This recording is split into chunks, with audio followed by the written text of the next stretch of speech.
Good morning, America. How are ya? Monday morning rail. We'll be 500 miles before the day is gone. And they called me the city of New Orleans. Hi, I'm Denny Jelsma, and I'm at the world famous Jacksonville Terminal Railroad Museum. Today is Monday, and you guessed it, you know what we do on Monday? We do show and tell starts right now. Hi, I'm Greg Turn, and today we're going to look at another section of the layout. This area is a representation of the dock area in Jacksonville when it was downtown. The docks were served by Atlantic Coastline, Seaboard, and Southern through their subsidiary of the St. John's Terminal, and it was also served by a short line, the Municipal Dock Railroad. We more or less try to operate this area like it would have been. Individual industries are served by the railroad that would have served them. Okay. Give you a little more area. We've got right here in the front, we have a F&J yard. F&J yard was actually the Seaboard yard. Atlantic Coastline had a yard in the area which they called Export Yard. We don't have room for all the yards, so F&J represents both the Seaboard and the Atlantic Coastline. Those are the first two tracks in the yard. The third track in the yard represents the Southern Railway Yard, which was called Springfield Yard, and it's also the yard where the Dock Railroad would interchange.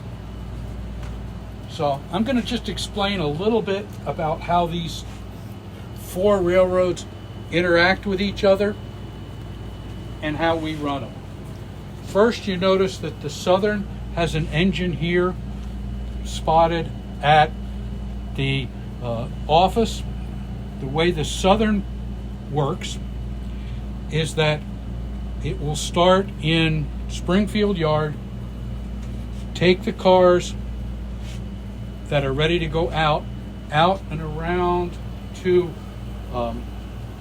their Simpson Yard, which unfortunately the only thing we have for Simpson Yard is a small engine terminal to represent Simpson Yard. The actual train originates in Moncrief Yard, but it would come out of Springfield. Once the Southern comes back, they serve the Springfield area, and that includes what you see in the back, the power plant. Now that power plant received its fuel oil by ship, so what basically the inbound cargoes would be, as you see, there's a transformer there, wire, supplies. Next to it is the creosote plant. That was also downtown. That's Epplinger and Russell Creosote. They would get inbound cars of raw lumber and creosote, outbound cars of finished creosoted products. Right now, as you can see, there's a flat delivering lumber. We also sometimes will spot gonds with raw lumber. Those we have removable loads for, so we can take the raw lumber out and put in a load of creosoted ties for outbound. Then the final area that the Southern works is the oil depot.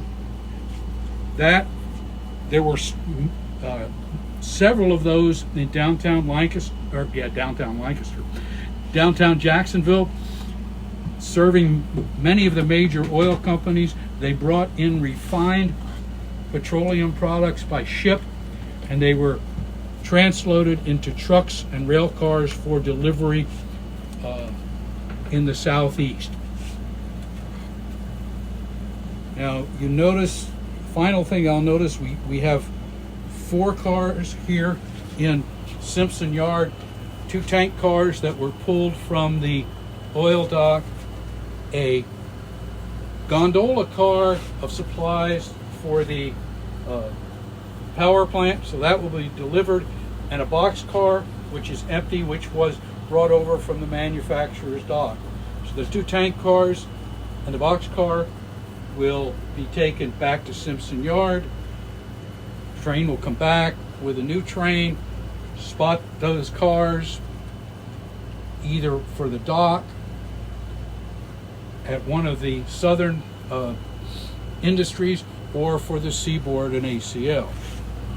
Now, in real life, the Seaboard, Southern, and ACL did very, very little interchange in this area. We do more interchange than they did, simply because of the way we have to have it set up. Okay. The second we can talk about is the Atlantic coastline. Atlantic coastline would have had a would have work or engines stationed in this area. Unfortunately, we really don't have much of the a good place to park the ACL engines. So ACL operates out of their Moncrief yard, another part of the layout, pulls into here, uses F&J yard for any switching they need to do. Atlantic Coastline serves the 2 warehouses here. They serve the lumber yard, the gas plant, okay? They serve Commodore's Point, and that's represented by that little warehouse way back in the corner. Okay, next to that is a representative of the Ford plant. Unfortunately, there was no way to fit a siding into the Ford plant, so we don't deliver there. And then there is Atlas Cement and Kerr-McGee. Now, Kerr-McGee is served by both Seaboard and ACL. So those are the industries that are served by the coastline. And then again, after they're done with their work, they would go back to Moncrief. The Seaboard, we do have a Seaboard engine that we spot, and it normally sits where you see it. Okay, and the way the Seaboard operated is they would bring a train over from West Jacks, drop the train off, pick up outbound cars, go back to West Jacks, and then the assigned switcher would do the switching work. And Seaboard operate, they work Maxwell House Coffee, okay? They work King Edward Cigar, which is down at the other end. And then, as I said, and they also work Kerr-McGee in conjunction with the Seaboard, with the coastline. So what does that leave us? That leaves us with the Dock Railroad. As you can see, we've got a little 060 sitting back there. The Dock Railroad serves, obviously, the dock, okay? And that's basically in the Talleyrand area. It serves the Talleyrand team track, which, as you can see, has a depressed center flat and 2 other cars on it. And it also serves the scrapyard, which is just off its yard. So those are the railroads that we use. And again, the nice thing about this area is that it's off the main line, and so we can work this area while the mainline trains are running. And just as an aside, you see that little store called J.T. Webb?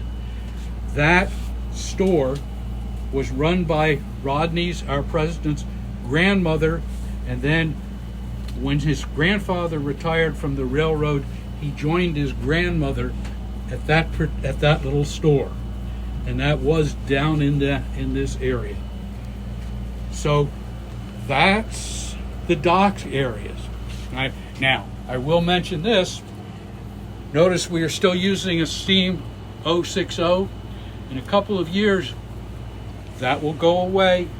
The Municipal Dock bought a 44-tonner, and we're waiting for that to show up because that 060 is a little temperamental. So that's our dock area. Thank you, Greg Turn. We really appreciate that information.